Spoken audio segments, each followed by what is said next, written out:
Hey everyone, PB here, and welcome back to my next video. If you haven't already, make sure to check out my previous episode so you're up to date on which RPGs I've already platinumed. And if you've gotten these platinum trophies too, let me know down in the comments below. And while you're down there, don't forget to smash that like button and to subscribe. Without further ado, here's the next set of platinum trophies that I have achieved.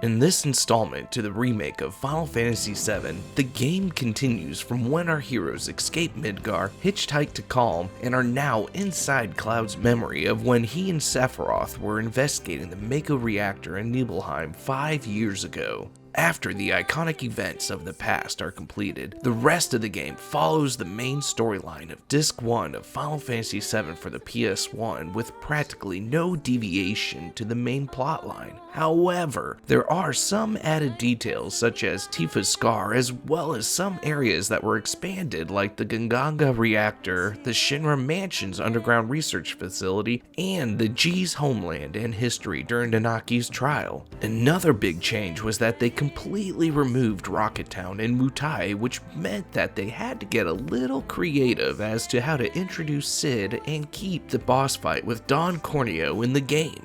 Even if you played the original Final Fantasy VII over 25 years ago, the little changes they make here and there still fit the story quite well, which helps make the experience feel fresh and nostalgic. The battle system is an action RPG style, the same as Final Fantasy VII Remake, but they added a new battle mechanic which enables you to use synergy attacks and special skills. Each character has their own unique offensive and defensive synergy support commands, as well as a special synergy combo attack that you can unleash after your characters use enough ATB commands. They've also introduced a new card game called Queen's Blood, which is quite simple but rather addictive.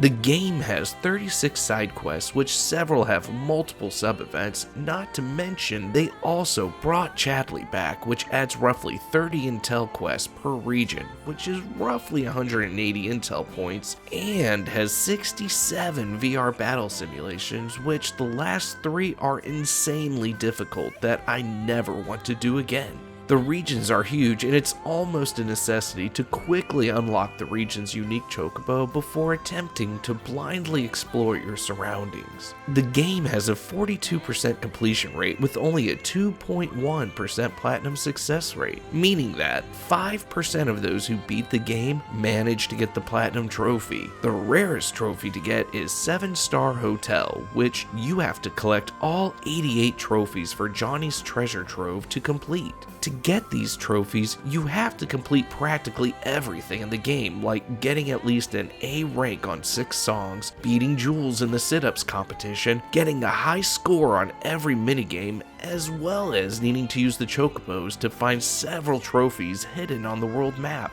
All in all, I was very impressed with this installment into the Final Fantasy VII Remake series, even though getting the platinum trophy is a soul crusher.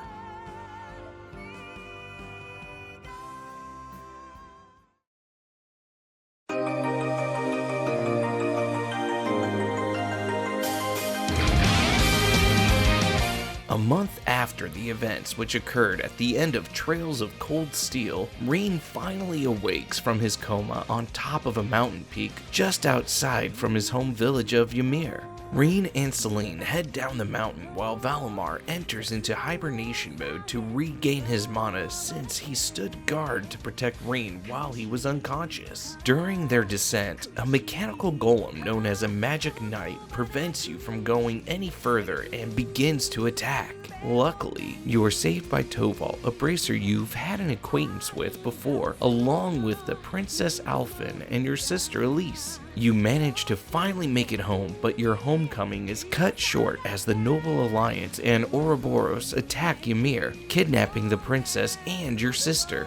As the story progresses, you must set out to find your other classmates and decide on which faction you will lend your aid to in order to put an end to the war. The battle system is practically identical to the first Trails of Cold Steel, with the added exception of that you can now use the aid of Valimar to fight in battle, as well as there being special fights in which you can fight other mechanical knights and you can choose one of your classmates as a support. You will now have the option to choose which areas you want to explore, so the game feels a whole lot less linear than the first game. You are still graded by your performance after certain events, which will lead you to getting some pretty good equipment if you complete the optional missions. Since this is a continuation of the first game, your characters start at level 40, which means you already have access to basically all their craft skills, which kind of makes the game a bit too easy, even on Nightmare mode. The game has a 45.6% completion rate with only a 12.4% platinum success rate, meaning that 27.2% of those who beat the game manage to get the platinum trophy. The rarest trophy to get is Face of the Enemy, which you have to completely fill the monster guide. After playing the second game in the series, I really enjoyed the story. However, I was a little unsatisfied with the difficulty of the battles, since there wasn't much of a skills progression since you start the game at level 40. I'm still looking forward in playing the remaining games in the series just as soon as they go under $20.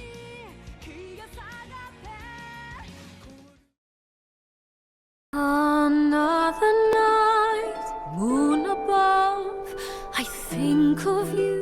Set in medieval times, Denim and his companions form a small resistance group which you must choose whether or not to cast away your morals and follow the orders of the higher officials, or listen to your heart and rebel against those who wish to silence the masses who are unwilling to bend a knee. The decisions you make, as well as the actions in battle, will determine how the story will progress. Will you follow the law, bring chaos to the regions, or remain neutral? The battle system is your typical tactical RPG. You can collect cards on the battlefield which will increase certain stats such as attack power and the probability of your support skills activating. You are able to purchase new recruits from shops as well as recruiting enemies and monsters on the battlefield. You can change the job roles of practically any character in order to create a battle party to your specific playstyle. The game has a 13.3% completion rate with only a 3.5% platinum success rate, meaning that 26.3% of those who beat the game manage to get the platinum trophy. The rarest trophy to get is Captain of Fate, which you have to have completed all 3 timelines in the game. In my opinion, the hardest trophy to get is the Necromancer Scourge, because you have to traverse through a 100-floor dungeon which takes about 20 hours to complete, and if you did this without recruiting a specific character first, then Nybeth won't be at the end and you'll have to redo the entire dungeon, which is what happened to me because I try not using guides during my first playthroughs, and a little part of me died when I realized that I had messed up and had to do it all over again.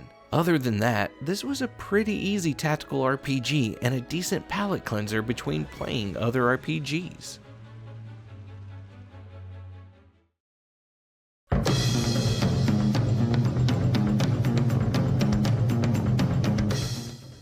The world is still recovering from the Dusk, which was introduced in Atelier Escha.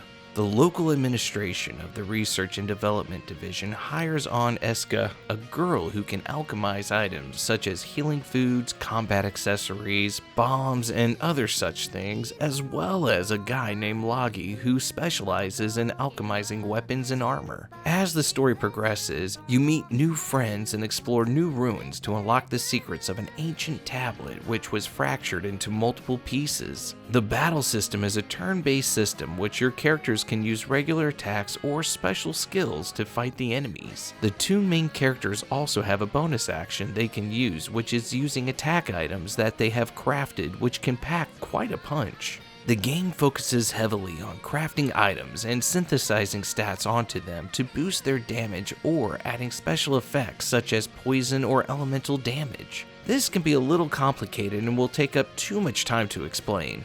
Basically, each item you craft has 4 elemental attributes as well as an overall attribute level which you need to increase in order to unlock the hidden potentials for that item. To do this, you need to use the ingredients you gather from exploring the nearby ruins as well as learning new recipes from books you find along the way. You'll also unlock crafting skills which will allow you to reuse ingredients and boost their levels to help you gain all the hidden potentials of the new item. Since you have the option of choosing which character you want to play the game as, and there is a trophy for beating it with each character, I can guesstimate that the game has a 30% completion rate with only a 7.7% platinum success rate, meaning that roughly 25.7% of those who beat the game manage to get the platinum trophy. The rarest trophy to get is Leave the Battles to Me, which you have to reach level 99. This can take several hours to do since by the time you beat the final boss, you'll only be around level 60.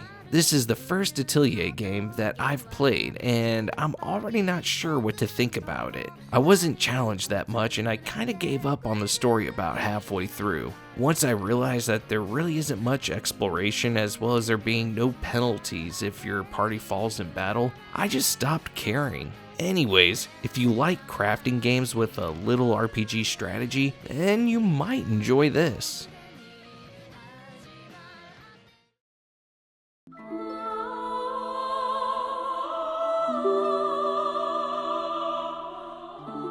Based in Norse mythology, the Valkyrie Maria is tasked by Odin to purify the souls on Midgar and to retrieve 4 gifts. During your travels to Midgar, you will eventually recruit 4 fallen warriors to become Einherjars to assist you in your journey. As the story progresses, your loyalty is tested by a rival Valkyrie who warns you about Odin's deceitful plans. The battle system is an action RPG style, which you are able to summon up to 2 Einherjars at a time, each one honed to a specific element such as fire or ice, to assist you with dealing elemental damage to strike the enemy's weakness. The maps are pretty linear with very little puzzle solving to do, and you'll need to collect a variety of orbs to unlock new skills and stat boosts as well as to upgrade your weapons. There are 4 different endings to the game based upon whether or not you speak to a certain NPC or have collected all the verdant blossoms spread across each map. The game has a 31.7% completion rate with only a 3.1% platinum success rate, meaning that 9.8% of those who beat the game manage to get the platinum trophy. The rarest trophy to get is Weapons Master, which you have to reach SSS proficiency with every weapon. This was quite a painful process to do because you have to gain 12,500 experience points for each weapon, which there are 6, totaling up to 75,000 experience points, and you only get roughly 2 experience points each time you land a hit with your weapon. To be honest, I enjoyed Valkyrie Profile Lenneth a whole lot more than this game. The story was very slow paced and I was expecting there to be more puzzles to solve for each level, but it ended up being just a typical action RPG. If you like Norse mythology storylines and action RPGs, then you might like this game.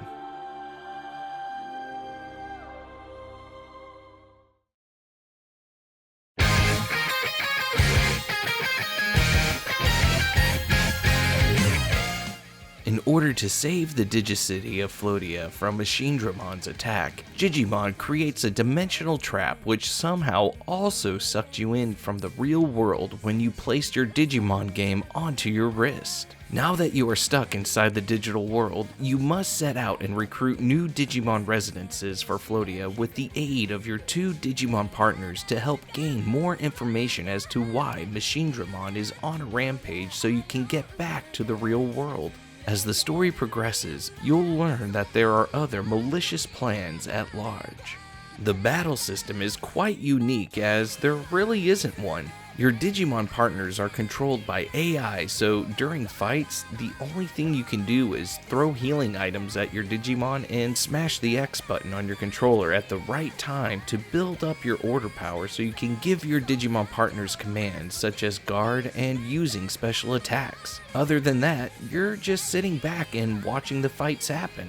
You'll be spending a lot of your time at the gym, increasing your Digimon stats so that they can digivolve into a higher class so that they can become more powerful in order to travel to the more dangerous parts of this open world map. A word of advice, don't get too attached to your Digimon, because after a certain amount of time has passed, they will die and be reincarnated, starting the whole training process all over again. The game has a 16.2% completion rate with only a 0.9% platinum success rate, meaning that 5.6% of those who beat the game manage to get the platinum trophy. The rarest trophy to get is Professor of Digimon, which you have to have raised 200 different types of Digimon. This game was a nostalgic experience to my first time playing a Digimon game on the PS1. I can't really say that I enjoy this gameplay style, but there are other Digimon games which I prefer playing, such as Digimon World 3 for the PS1 and Digimon Story Cyber Sleuth for the PS4, since they are a more traditional turn-based RPG style, and any Digimon can evolve into a Digimon you want, since you can evolve and de-evolve your Digimons to eventually get them onto the correct evolution progression. In short, I'd probably only recommend this game to Digimon fans or those who enjoy a different take on battle systems.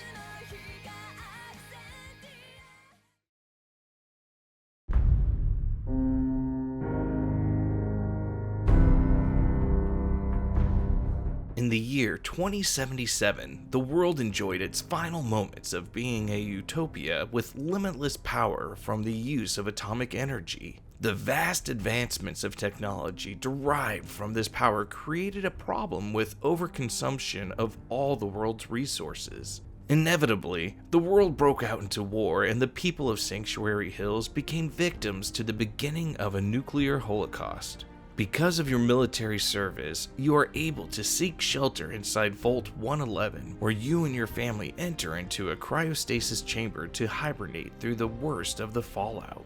Your slumber is abruptly disturbed as you witness the murder of your spouse and your son being ripped out of their dead hands. Once you are finally able to get out of your pod, you scurry through the remains of Vault 111 and manage to reach the surface where you bear witness to the horrors of the new world. As the story progresses, you join rival factions in order to find more information about the Institute who has kidnapped your son.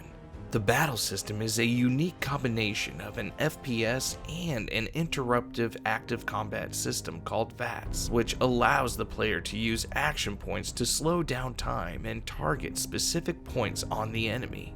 During the beginning stages of the game, you can customize your character's special abilities, which can have a significant impact on your perks. As you level up by completing quests, hacking systems, picking locks, manipulating people, and from the old school boring way of just killing things, you earn more perk points to unlock more skills or increase the ability of your current skills. Needless to say, with over 70 different perks to unlock, each with multiple tiers of proficiency, Fallout 4 is very customizable to whatever playstyle you enjoy. The game has a 15.4% completion rate with only a 1.8% platinum success rate, meaning that 11.7% of those who beat the game manage to get the platinum trophy. The rarest trophy to get is Benevolent Leader, which you must reach max happiness in a large settlement. The mixture of FPS and strategy-based combat was quite enjoyable, and I really liked the customizable character playstyle of this game. However, the first time you start up the game, it does take about an hour for it to fully install itself onto your system.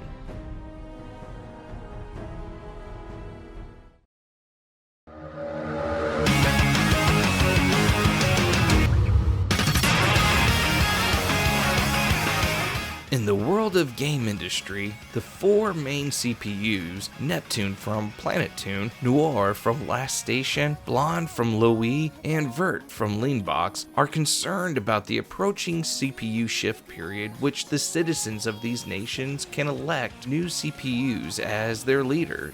During this crucial moment, Neptune and her younger sister Nepgear find an old game system and get sucked into Zero Dimension, where they meet Uzume, another CPU who has lost part of her memories and is also stuck inside the Zero Dimension.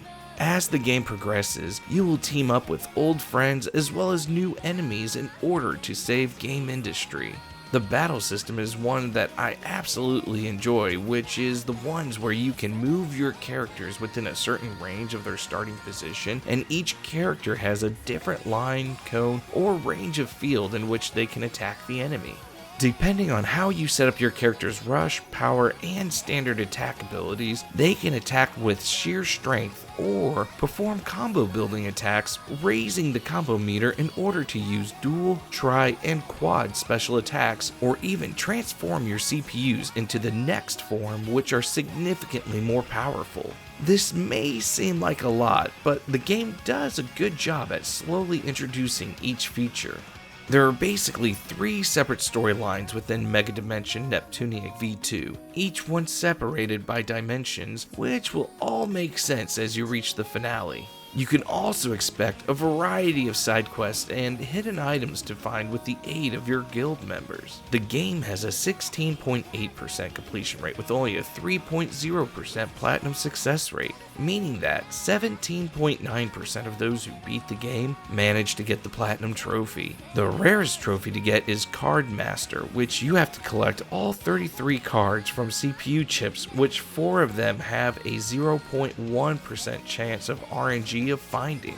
It took me a minute to get into the game since this was the first Neptunia game that I played, but it reminded me a lot of Disgaea as to how the story flowed with stereotypical anime type characters, as well as having some adult humor and quite questionable innuendos. I'm now waiting for Neptunia Reverse to go on sale so I can play the remake of the first Neptunia game in the series.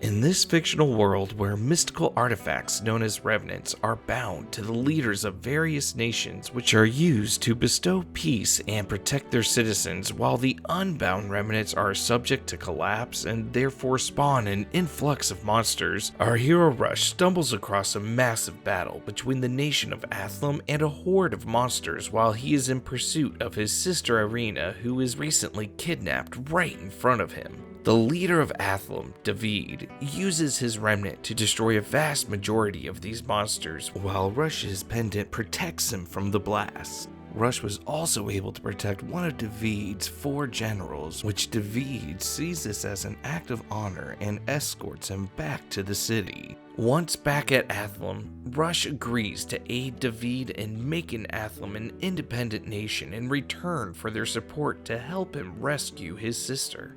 As the story progresses, the use and abuse of remnants awaken the Conqueror, whose goal is to liberate all remnants and to lay waste to those who oppose him. The battle system is very unique in that you aren't really able to specifically select which attack skill you will use, just the type of attack such as regular, special, or magical type. You can go into each character's abilities and block them from using specific attacks in order to increase the odds of them using the type of skill you are wanting them to use in battle.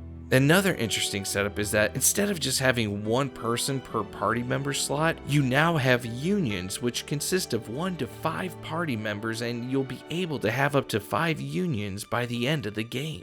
Before signing a leader and other party members to a union, you'll need to choose a formation, which each one has its own benefits as well as different perks and nerfs to the leader, front, back, and or flanking units in that formation. If you assign the appropriate members to the correct positions in the union, your formation will become a higher rank, increasing the union stats and bonuses. There are also various side quests and guild missions you can complete in order to gain better loot from the enemy drops, as well as recruiting new leaders for unions. A word of advice, unless you're trying to get the Platinum Trophy, do not complete all the side quests in the game. If you do, you'll be locked into fighting the hardest version of the final boss, which took me several hours of grinding in order to max out my party members' levels, as well as to farm items in order for them to upgrade their equipment.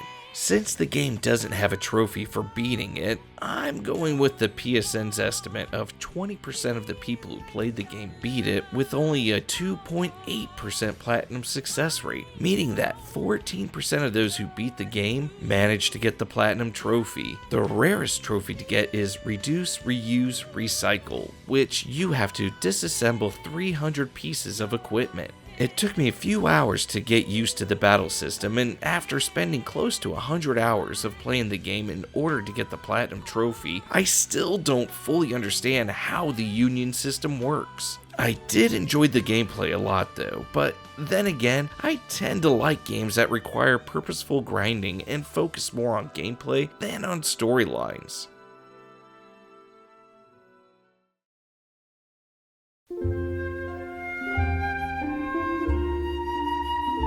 In Square's third and last attempt to make a successful game, they opted into making a fantasy role-playing game, hence the name Final Fantasy. The game starts with 4 heroes traveling the land in order to restore the power to the crystals and bring peace throughout the world. As the story progresses, you must find a way to break the infinite cycle of chaos. The battle system is by all definition of the original type of turn-based system. The gameplay is also very simplistic as it focuses heavily on exploration rather than on long dialogues and fancy CGI. Since this is the OG of role-playing games for the NES, you can beat this game in under a few hours, especially if you turn on the 4x experience boost system paired with turning off all random encounters. The game has a 58.6% completion rate with only a 35.3% platinum success rate, meaning that 60.2% of those who beat the game manage to get the platinum trophy. The rarest trophy to get is Field Research Professional, which you have to complete 100% of the bestiary. This was the first time that I was finally able to beat this game, since the NES copy that I had kept erasing my save file. It was a great blast from the past and a nostalgic experience, although the final boss has an insane difficulty spike, and if you're only at level 20 like I was when I reached him, you'll need to revamp your strategy and even possibly grind quite a bit in order to not get one-shotted by him. All in all, this is a great classic RPG.